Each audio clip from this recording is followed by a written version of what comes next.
Well, good morning. We've got a bunch of extra kids in the room, and so I wanted to include them from the beginning of this message. So kids, I've got a question for you as we begin today, and I want to hear from you. So you can't talk back to me the whole sermon, but you can definitely talk back in the beginning. And the question I have for you is this. Do you have a favorite movie at your house? If you have a favorite movie at your house, would you just shout it at me right now? Thank you, Wesley, my oldest son, Pacific Rim. Anybody else? You can shout it. Yes, thank you. So we're a big movie family. We love going to the movies. We love having movie night at home. We love movie marathons. We're just a movie family. And our movies, they change over time, but there is a kind of a theme attached to a lot of the movies we love in our household. We love singing movies. So for a while, the favorite movie was Encanto. We don't talk about Bruno, there we go. You guys have watched that too. My daughter, though, she is loving the new movie Vivo. But for a while back, the favorite movie in our house was the movie Moana. And so my daughter loves Moana. She's got Moana sheets on her bed. We love the story of this movie. And within the movie, there is this character that, for me, just is so fascinating. It's the bad guy, quote unquote, in the movie named Taka. It's this angry lava demon kind of character, this kind of just angry character. And you don't really know how this character ended up so angry, but what you find as you go through the movie is that this character wasn't always that way. What you find kind of at the crescendo of the movie, so spoiler alert, my rule is if it's been out for 5 years, I can spoil the movie for you. So it's been out for longer than 5 years, I'm going to spoil it. But at the crescendo, the kind of climax of the movie, one of the characters, in a profound act of gentleness, gives back this character Taka her heart. And this angry, fiery shell, this hard shell, begins to melt away, and this character transforms into an entirely different character. This character right here known as Tafiti. And in this movie, what we see is that an act of gentleness can transform. And I think the same thing is true for you and me. Somebody at a really hard moment in our life has been gentle to us. Or when we're really struggling and someone reaches out to us with gentleness, it has the power to transform us. And so today we're going to talk about this theme of gentleness in this message, but I just want to encourage you, this may be a hard message for you today. Maybe when you saw that we were going to get to this fruit of the Spirit here today, you're just like, oh, really? Does that even work anymore? Because gentleness, if you haven't figured out, is not the way of our world. We don't live in a gentle world. There were lots of hard moments and lots of non-gentle moments over the last couple years, but I experienced this amazing moment a couple years ago. We were just a few months into the pandemic, and I went for a trip, and it was amazing. We pulled up to our destination, we're in the plane, we're pulling up to the jetway, pulling up to the terminal, and the plane stops, and you can hear the door open, and no one moved. Everyone stayed in their seat. And then, like mature grown-ups, one by one, the rows got up, and they left the plane. It was amazing. I was like, we've all matured. We've all realized that it doesn't matter if you get up right when the plane arrives. You're going to get off at the same time. And so it was this amazing moment. I said, man, I hope this continues. Then went another flight 3 months later. Totally gone. We weren't even stopped yet, and everyone was up in the aisle, elbowing each other, trying to get their bags and get off the plane. See, for a lot of us, when we read about gentleness and the fruit of the Spirit, we go, that doesn't work in our world. Maybe it worked in the Bible, maybe it worked in Jesus' day, but it doesn't work now. If you want to get ahead in the world, you can't be gentle. And so if that's the way you operate mentally, I just want to encourage you today to just go with me for the next half an hour and maybe recognize that the way that we are supposed to live in this world is not the way that everyone else is going. And maybe the way that Jesus introduces us is both counterintuitive and better. So what do we mean when we say gentleness? In the fruit of the Spirit, when the word gentleness is used, it's the Greek word preotes. We translate it as gentleness, and it means meekness, humility, and gentleness. Now, kids, this word is the image of an animal, like a lion or a racehorse. that has been tamed or its will has been broken. If a lion hadn't been tamed, I only want to see it through glass or through a fence. If a horse hasn't been tamed, if it hasn't had its will broken, I don't want to get on it. But when a horse has been tamed, it can shift from a wild horse to a racehorse, and in the hands of a great jockey, it can be incredibly useful. Now, in the day of Jesus, the dominant thought leader in their day, he was not on Twitter, he wasn't on Facebook, but his thoughts influenced the world, and that was Aristotle. And Aristotle wasn't a big fan of gentleness. He said it's better than being extremely angry, it's better than being apathetic, but he wasn't a big fan of gentleness because according to the Greeks, real men were neither gentle nor humble. Real men in that era were strong, powerful, and dominant. And as I was talking to some people this week, I think we're more like the Greeks than we realize. For many of us, this is still our image of what it means to be a real man. Real men aren't gentle. Real men aren't humble. Real men that we look up to are strong, they're powerful, and dominant. Except according to Jesus. As Christopher Wright says, that the very things the world mocked, gentleness and humility, Paul affirmed as qualities that make us more like Christ. And today, grown-ups in the room, you're going to have a challenge today. Am I going to live according to the ways and the values of this world, which say that gentleness is not the way you get ahead? Gentleness is not the way you get what you want.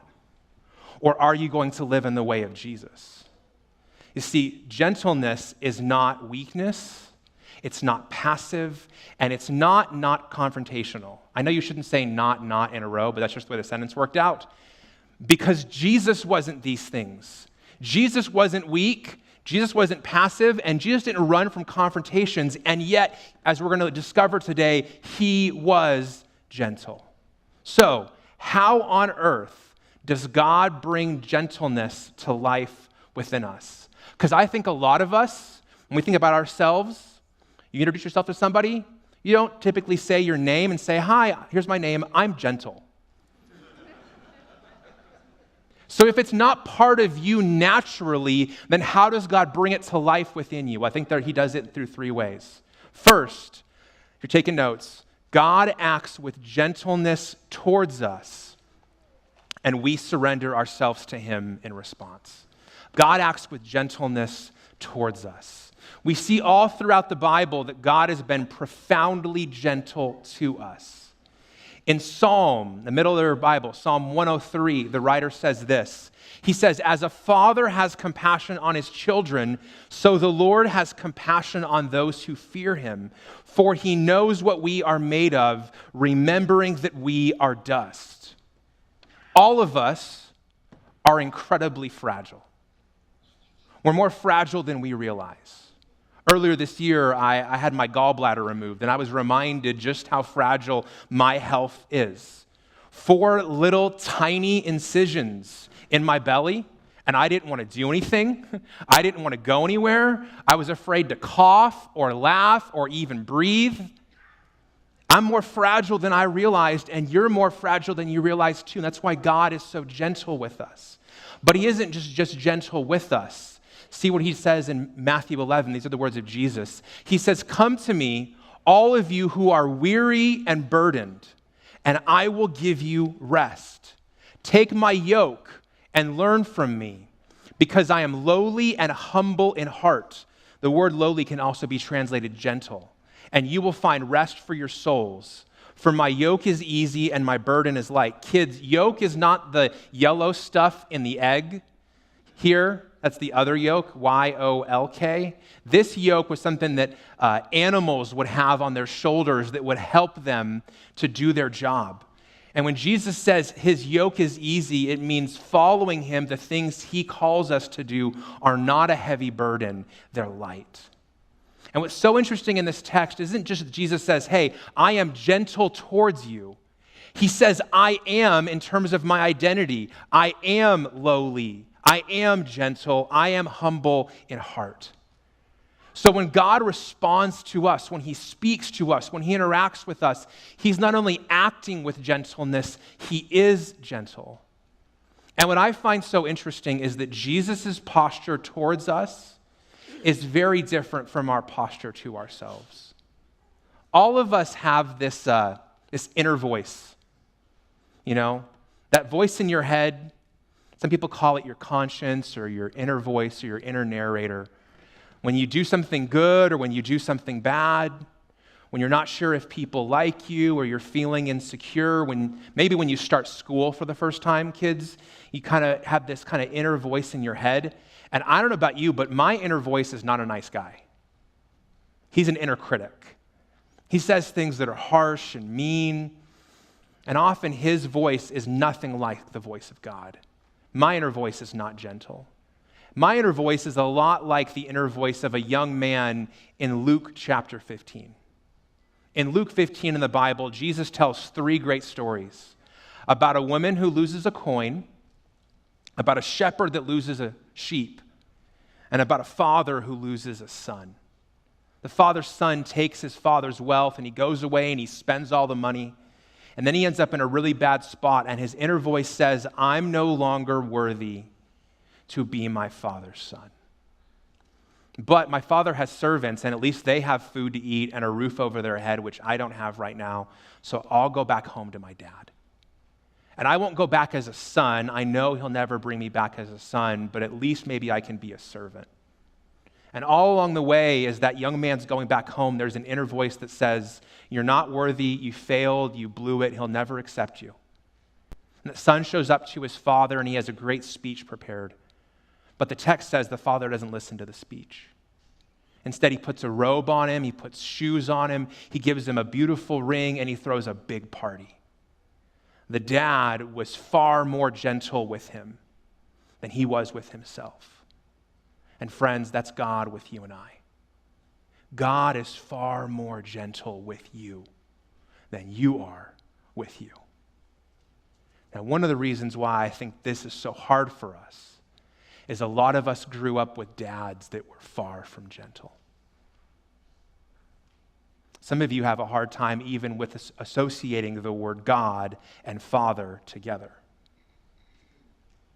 because you had a terrible father, a father who was far from gentle with you. Maybe he was harsh, maybe he was even abusive. Well, I just want to ask you a question this morning. What if your dad was not gentle with you? What do you do with that? I mean, how do you ever connect with God as Father when your real father, your earthly father, was nothing like God? My answer to that's a lot longer than I can give today. But here's a place I'd encourage you to start. I can't articulate this better than Louis Giglio did. He said, God is not the reflection of your earthly dad. He is the perfection of your earthly dad. Everything that your father was not for you, God is. In every area where your father failed, God has not failed you.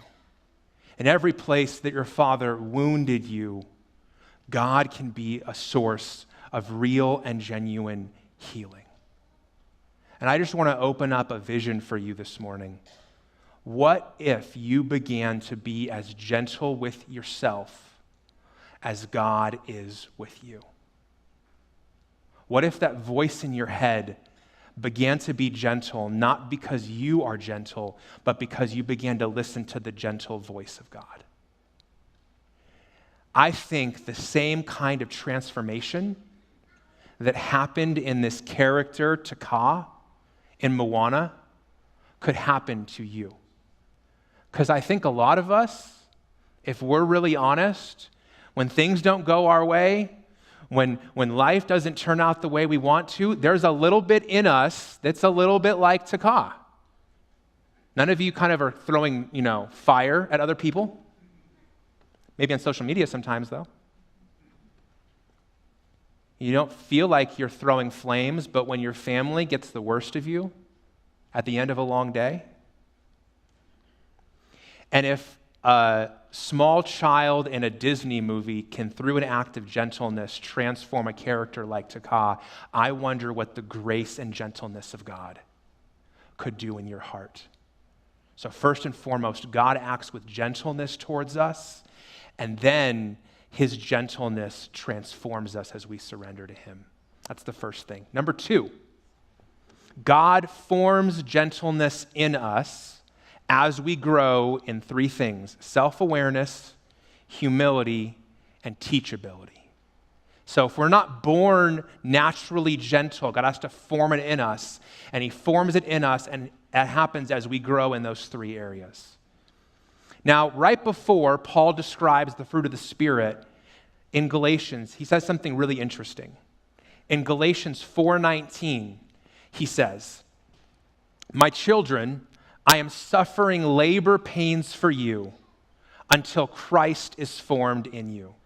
Now, Paul does something here that I was taught to never do as a man. Somebody in here is laughing because they know where I'm going. As a man, never ever compare something you're going through to labor pains. Because you just don't know. But Paul, maybe he's got an insight that I don't. Maybe he's more bold than I am. But he's saying, I care so much about you becoming formed into the image of Jesus that I am in suffering. And I'm willing to suffer so that you can become more than you naturally were. And that process is slow, it takes time, and it's not easy. What Rich Villodas says about that is he says, we want the gifts of the Spirit to do quickly what the fruit of the Spirit is going to do slowly.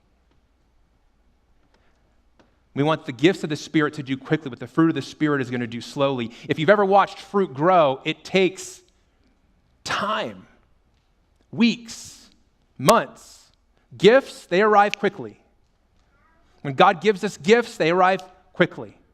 I've seen a number of memes in this series I've been collecting. I brought one right here for you. This is kind of how it works. The line for the gifts of the Spirit is really long. The line for the fruit of the Spirit is non-existent. You say, Scott, could God just give me the gift of gentleness? Nope. He's not going to give you the gift of patience either. The gift of love? Nope. The gift of self-control? Nope. Those are not gifts. Those are fruit. And those are going to be grown slowly. And they're going to be grown as we grow in three areas. First, as we grow in self-awareness. You say, Scott, what's self-awareness? Self-awareness is this: how big is the gap between what you know about you and what they know about you? Who's the they? I don't know. Pick. The person you're sitting next to? People you live with? People you work with? How big is the gap between what you know about you and you see about yourself and what they know about you and they see about yourself? As the gap narrows, we know more of what they know, and there are less and less blind spots in your life. It's the same as when you're driving. What happens in your blind spot can, will, and hurt you. I was backing out of Costco yesterday. I looked both ways. I thought I was set. I started backing up. I just had a feeling I needed to stop, and all of a sudden there was a woman right here in my little window just waving at me, and I felt terrible. I almost ran her over. I looked in both of my blind spots. I checked. But apparently I didn't check good enough. And there was a gap between what she saw and what I saw. That's self-awareness.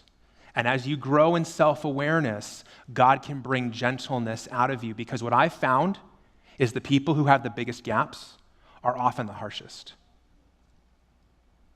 Also, God grows us in humility. You say, Scott, what's humility?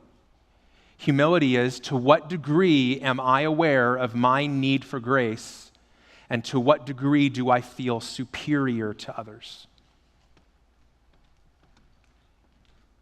Kids, the older you get, the more you're going to realize that you need lots of grace, lots of forgiveness, and lots of second chances. Hopefully your family becomes an environment through the parents that you're here with to help you see that, help you understand that, and have you experience that. But Most of the time when we're struggling to be gentle with someone, the reason why is we feel we're better than them. I mean, when you think that you're better than somebody else, you don't often give that person gentleness. When you feel like you deserve grace, but they don't, you don't give them gentleness.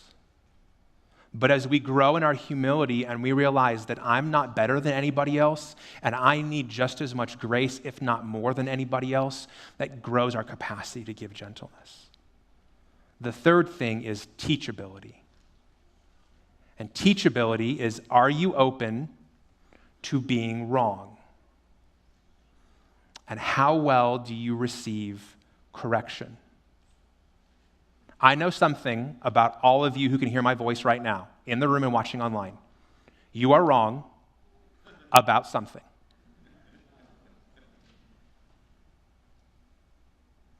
Maybe we could just say those words together for a moment. I am wrong about something.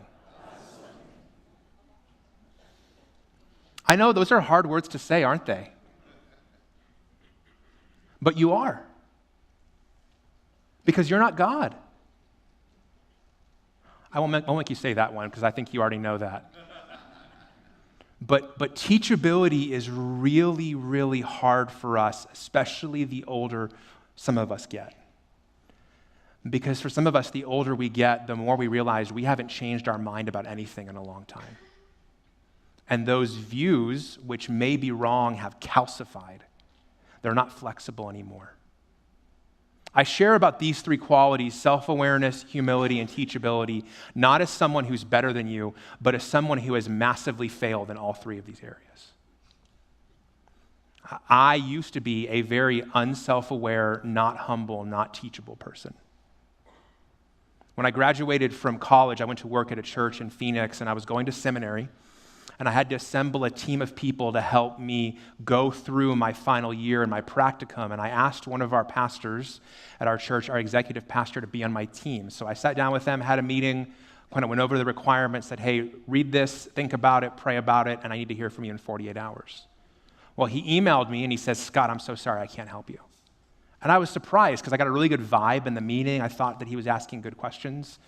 And so I sat down with him and I said, hey, I'd love to hear more about why you can't be on my team. He's like, okay, I'll tell you. He said, I don't feel like you're going to listen to me. He said, because you don't listen to people who are older than you.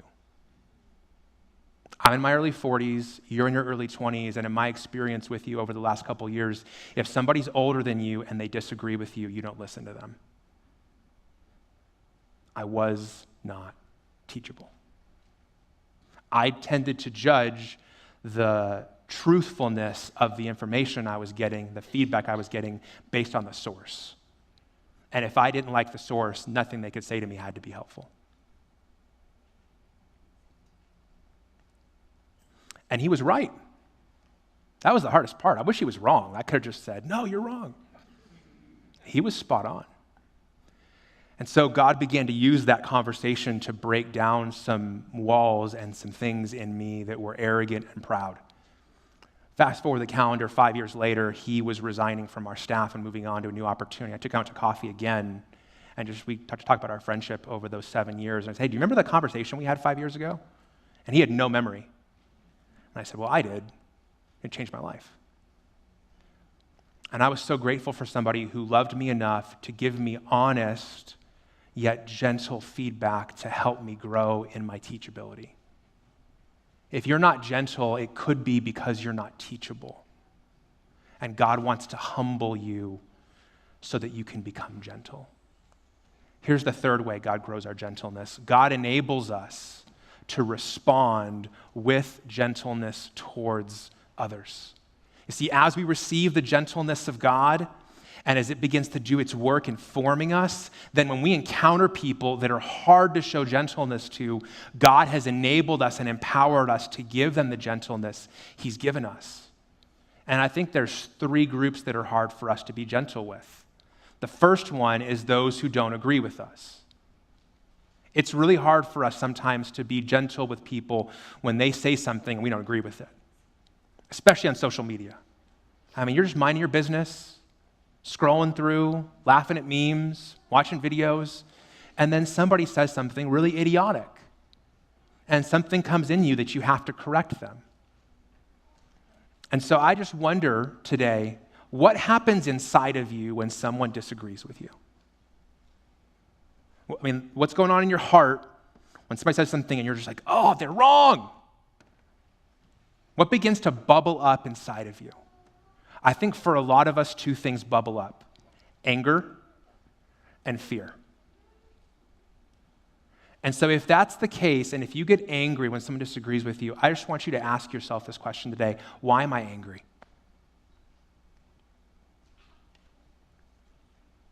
I've discovered that anger is often a secondary emotion. It's often tied to something that's deeper. And so when you get angry or you get afraid, I want you to pay attention to that, because I think it's pointing you to something more significant. In 2 Timothy 2, the Apostle Paul says, "The Lord's servant must not quarrel, but must be gentle to everyone." And just so you know, the Greek word for everyone means the same thing as the English word, everyone. Able to teach and patient, and don't worry, it gets worse. Paul says, instructing his opponents with gentleness, not just his friends. Perhaps God will grant them repentance, leading them to the knowledge of the truth. See, I wish Paul had just said, hey, show gentleness to the people who agree with you, who are on your side. Show gentleness just to the people who are easy to show gentleness to. But he doesn't. He says, show gentleness to everyone, and when even you correct or instruct people who are wrong, do so with gentleness. And that requires a certain point of view. It requires the point of view that Stanley Hauerwas talks about. He says, do I see an enemy who needs to be defeated, or do I see a wound that needs to be healed? When someone is wrong, or I disagree with them, when I look at them, do I see someone for me to defeat and beat in a battle, or do I see someone who has a wound who needs to be healed? This is where I'm going to go back to the kids' movie for a second again. If you were watching this movie, you might just see an angry character who's a villain, who's getting in the way of the hero, but the true story is this character has been deeply wounded.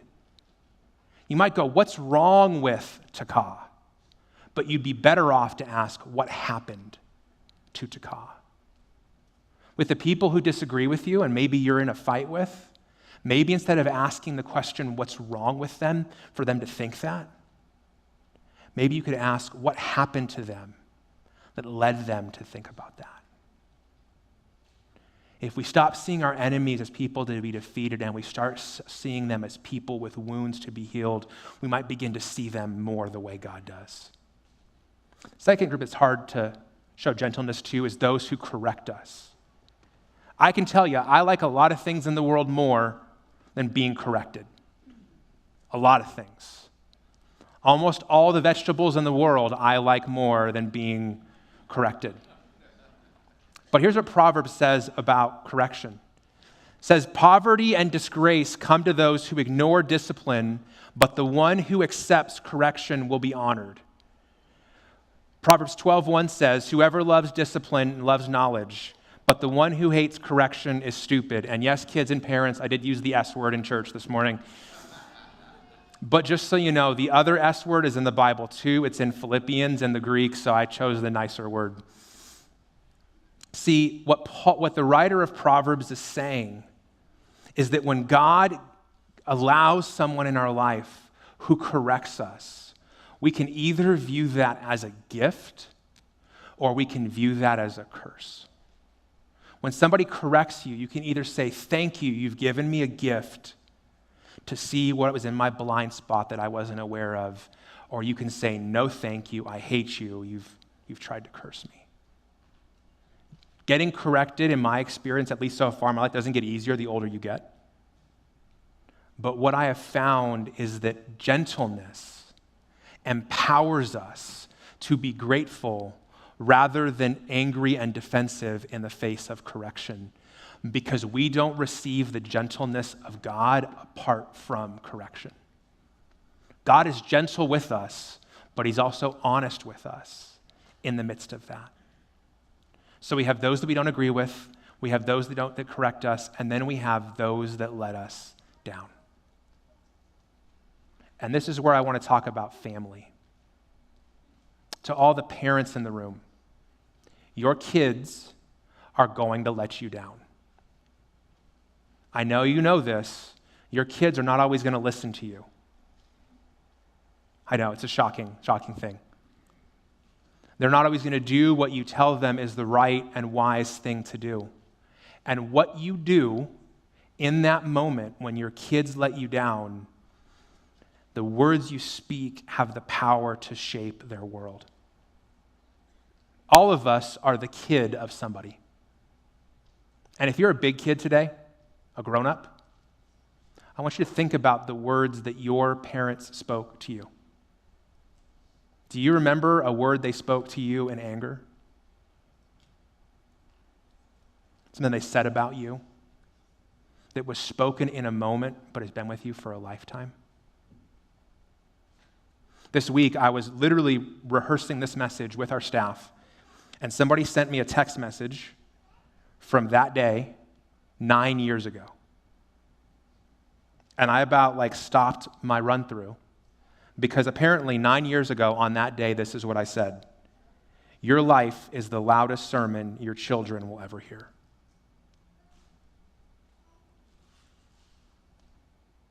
Parents, your life is the loudest sermon your kids will ever hear. So when they let you down, you have a profound opportunity. Kids, when you use social media, I want to encourage you to watch your words. We have seen over the last couple years a spike in online bullying, speech online that hurts other kids. And just so you know, if you use an app like Snapchat or TikTok and you think it has disappeared or gone away, it has not. Everything you post on the internet is there forever. So watch your words. In Galatians 6, Paul says, brothers and sisters, if someone is overtaken in any wrongdoing, you who are spiritual, restore such a person with a gentle spirit, watching out for yourselves so that you won't be tempted also.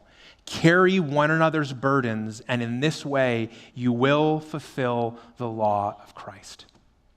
What do you do when somebody around you has made a mess of things? You gently restore them.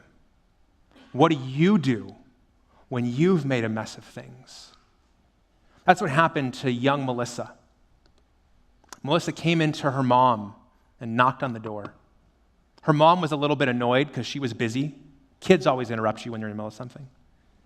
And Melissa's mom was actually working on writing a Bible study about gentleness. And Melissa knocked on the door. Mom, I need you. And so she stopped, not happily, more begrudgingly. And she went into Melissa's room and she said, what's up, Melissa? She said, my hair. She said, I was combing it a few days ago. I was brushing it and I got a knot in it. And I tried really hard to get the knot out, but it wouldn't come out, so I just left it. And every day the knot has been getting bigger and bigger and bigger. And now I can't even comb any of my hair. And so she gave her mom her brush, and Melissa's mom began to brush her hair. And her mom realized that the knot was so bad that she thought she was going to have to cut off her hair at the scalp. And she had long, beautiful hair. She said, Melissa, if you let me brush your hair, it's going to take a long time and it's going to be really painful. She said, I know, Mom, it's okay. So Melissa's mom started just brushing her hair, one hair at a time.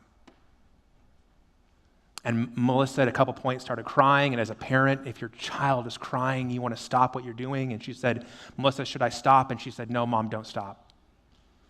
And so she kept brushing her hair, and 30 or 45 minutes later, she finally got all of the knot out. Friends, I think a lot of us are like Melissa. We've got our hair and our life in a mess of a knot. And we've been doing our best to untangle it. But at a certain point, the knot gets so big that you know you can't untangle it anymore. The good news I have for you today is there is a God who can unknot your life. And because he is so gentle, he is trustworthy for you to hand the brush to trust him with it. So this morning, I have some practices for us, and these are designed so all of us can participate. First one, I want to invite you this week to apologize to a family member you've wronged. All of us struggle with the reality that the people who are closest to us often get the worst versions of us. And so parents, if you haven't apologized to your kid in a memory period you can remember, you're overdue. If you don't believe you should apologize to your kids, find me in the lobby afterwards. We can have a conversation about that. No, I really believe there's some parents who don't think they should ever apologize to their kids. But your kids will not listen to the words you speak. They will watch the life you live. And if you want to raise a child who's gentle and humble, you have to model that. Kids, maybe you need to apologize to your parents or to a sibling. Number 2, this week I want to invite you to replace the phrase, "what's wrong with them," and replace it with the phrase, "I wonder what happened to them." Whether you go home and watch Moana or not, that's up to you. But I want you to remember that everybody ends up the way they are for a reason. And you can look at people and say, "Hey, what's wrong with them?" Or you can say, "You know what? I wonder what happened to them. And I wonder what God might want to heal in them." And then finally, 3, I want to encourage you to identify the mess you've made and invite God into it with you. Because God is worthy of the trust of giving him the brush. Let's pray. Jesus, we thank you so much that you are gentle with us. You're more gentle with us than we are with ourselves. You're more gentle with us than others have been with us. And we pray that that gentleness might transform us. Jesus, I pray for the people who are in this room or who are watching who have made a mess of things.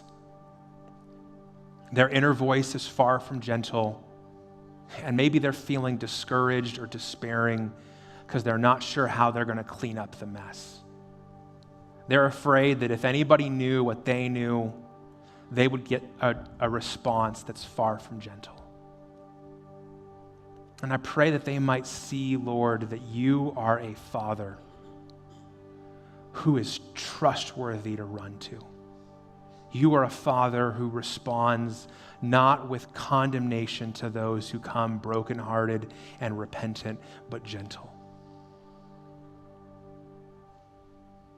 And you meet us with your grace and your mercy and your forgiveness, and you gently take us where we are, and you don't leave us there. You transform us.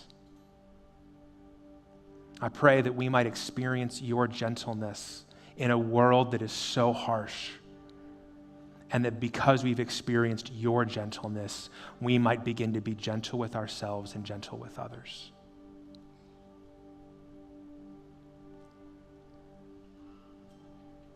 Right now, with every eye closed, I just felt led as I was putting together this message that there might be some of you in this room or watching who needed this message because of the mess that you've made.